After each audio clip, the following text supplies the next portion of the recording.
Breaking లో చూస్తున్నాం. Karimnagar PMJ jewellery షాపులో భారీ దోపిడీ కేసు కీలక మలుపు తిరుగుతోంది. జగిత్యాల జిల్లా ధర్మపురిలో దొంగల ఆనవాళ్లు బయటపడడం సంచలనంగా మారింది.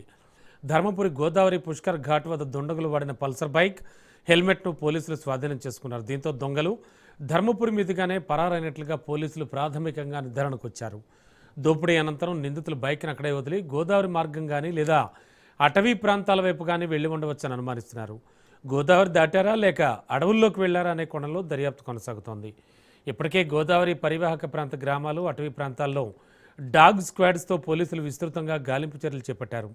సీసీటీవీ ఫుటేజ్ ఆధారంగా నిందితుల కదలికలను ట్రాక్ చేస్తున్నారు. నిందితులను ప్రాణాలతో పట్టుకునేందుకు జగిత్యాల, కరీంనగర్ పోలీసుల సంయుక్త ఆపరేషన్ కొనసాగుతోంది. ధర్మపురి గోదావరి తీరంలో లభించిన ఈ కీలక ఆధారాలతో దర్యాప్తు మరింత వేగవంతమైంది.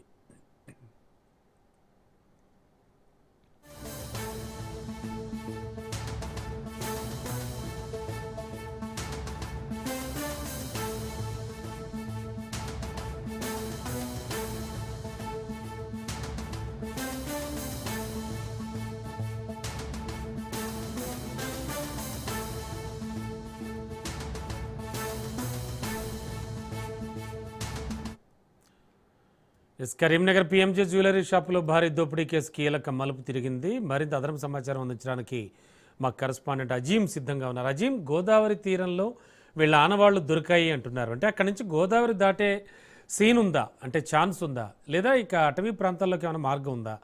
ఏంటి కండిషన్?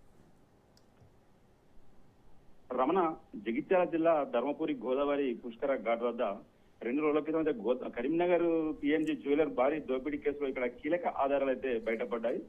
దుండగులు ఉపయోగించినట్లు భావిస్తున్న పల్సర్ బైక్, అలాగే హెల్మెట్ ను పోలీసులు ఇక్కడ స్వాధీనం చేసుకున్నారు.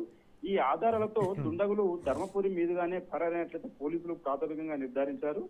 దోపిడీ అనంతరం నిందితులు బైక్ ను పుష్కర ఘాట్ వద్ద వదిలి గోదావరి నది దాటారా లేక సమీప అటవీ ప్రాంతాల్లోకి వెళ్లారా అనే కోణంలో అయితే పోలీసులు దర్యాప్తు కొనసాగిస్తున్నారు. ఇప్పటికే గోదావరి పరివాహక ప్రాంత గ్రామాలు, అటవీ ప్రాంతాల్లో డాగ్ స్క్వాడ్స్ తో కలిసి పోలీసులు విస్తృతంగా గాలింపు చర్యలు చేపట్టారు. ముఖ్యంగా సీసీటీవీ ఫుటేజ్ ఆధారంగా నిందితుల కదలికలను ట్రాక్ చేస్తున్నారు. జగిత్యాల, కరీంనగర్ జిల్లాలో పోలీసులు సంయుక్తంగా ప్రత్యేక ఆపరేషన్ కొనసాగిస్తూ నిందితులను పట్టుకునేందుకు ప్రయత్నం అయితే ముమ్మరం చేశారు. మొత్తానికి ధర్మపురి గోదావరి తీరంలో లభించిన ఈ ఆధారాలు కేసులో కీలకంగా మారాయి. ఇంకా నిందితుల ఆచూకీపై అయితే స్పష్టత రావాల్సి ఉంది. ముఖ్యంగా రమణ చూసుకుంటే ఈ 48 గంటలు దాటింది, 2 రోజులు అవుతుంది. ఇప్పటికీ నిందితులను, ఈ దుండగులను పట్టుకునేందుకు పోలీస్ శాఖ గారు ప్రత్యేకంగా 16 బృందాలను ఏర్పాటు చేసి మొత్తం మీద ఇటు చూస్తే ఉమ్మడి కరీంనగర్ జిల్లా వ్యాప్తంగా ఈ బిహార్ గ్యాంగ్ అని భావిస్తున్నారు.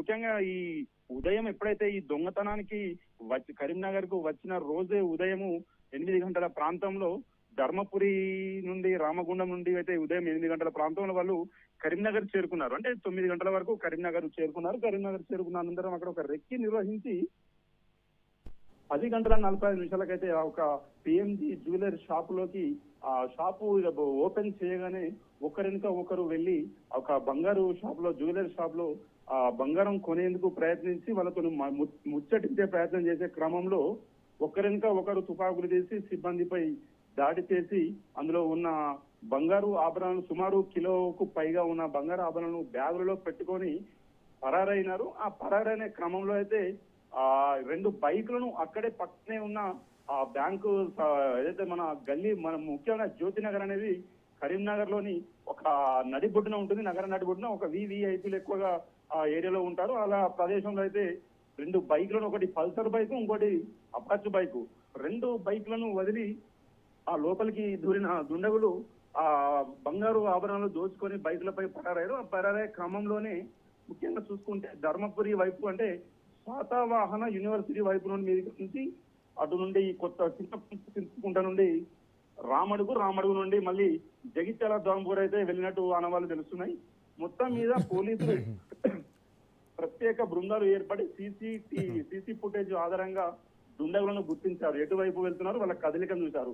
అయితే ముఖ్యంగా చూసుకుంటే రమణ, ఈ యొక్క దుండగులు పారిపోతున్న క్రమంలో ఏదైతే ఆ జ్యువెలరీ షాప్ లో ఒక సిబ్బందికి సంబంధించిన ఫోనును తీసుకొని వెళ్ళారు. ఆ వెళ్లే క్రమంలో ఆ యొక్క సిబ్బంది పోలీసులకు తెలిపాడు, సార్ నా ఫోన్ కూడా దుండగులు ఎత్తుకు వెళ్ళారని. అంటే అదే క్రమంలో పోలీసులు కూడా ఆ ఫోన్ యొక్క టవర్స్ ద్వారా సిగ్నల్స్ ను ఛేదించారు. ఆ దుండగులు అయితే ఆ ఫోన్ ను శాతవాహన యూనివర్సిటీ సమీపంలో పడేసి పారిపోయారు. ముఖ్యంగా చూస్తే అయితే ఆ యొక్క ఆ యొక్క దుండగులు వాడిన సెల్ ఫోన్స్ ఆధారంగా ఎక్కడ వాడారు, సెల్ టవర్ లో ఎలాంటి సిగ్నల్స్ ఉన్నాయని వాళ్ళైతే ముఖ్యంగా పోలీసులు ఛేదిస్తున్నారు. ఇంకొకటి చూసుకుంటే మళ్ళీ ముఖ్యమైన విషయం, దుండగులు దొంగతనానికి పాల్పడిన రోజు ఒక ఒక బ్యాగును మర్చిపోయారు. అదే ఆ యొక్క జ్యువెలరీ షాప్ లో. అందులో ముఖ్యంగా నందూర్బార్ మహారాష్ట్ర గుజరాత్ సరిహద్దులో ఉంటది.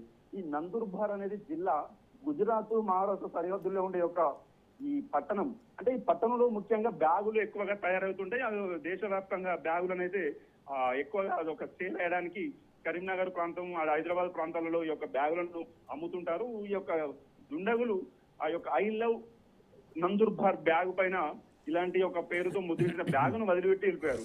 ఆ బ్యాగును ఆధారంగా అయితే పోలీసులు గుర్తించి మరి బ్యాగు ఎవరు వాడారు ఎక్కడనేది చూస్తే ముఖ్యంగా మహారాష్ట్రలోని నందూర్బార్ లో సంబంధించిన ఈ బ్యాగును అక్కడ తయారు చేసినట్టయితే పోలీసులు గుర్తించారు. గుర్తించిన అనంతరం ఈ మొత్తం మీద మహారాష్ట్ర గుజరాత్ సరిహద్దులకు సంబంధించిన ఒక బిహార్ గ్యాంగ్, మహారాష్ట్ర గ్యాంగ్ కలిపి యొక్క భారీ యొక్క స్కెచ్ వేసి ముఖ్యంగా అయితే ఒక ప్రణాళికతోని కరీంనగర్ లో అయితే ముఖ్యంగా జ్యోతి నగర్ లో ఉన్న జ్యువెలరీ షాపు కొంచెం వివిఐపీలు ఉండే ఏరియా, ఎక్కువగా రద్దీ ఉండదు, ఎక్కువగా సైలెంట్ గా ఉండే ప్రదేశాన్ని ఎంచుకున్నారు.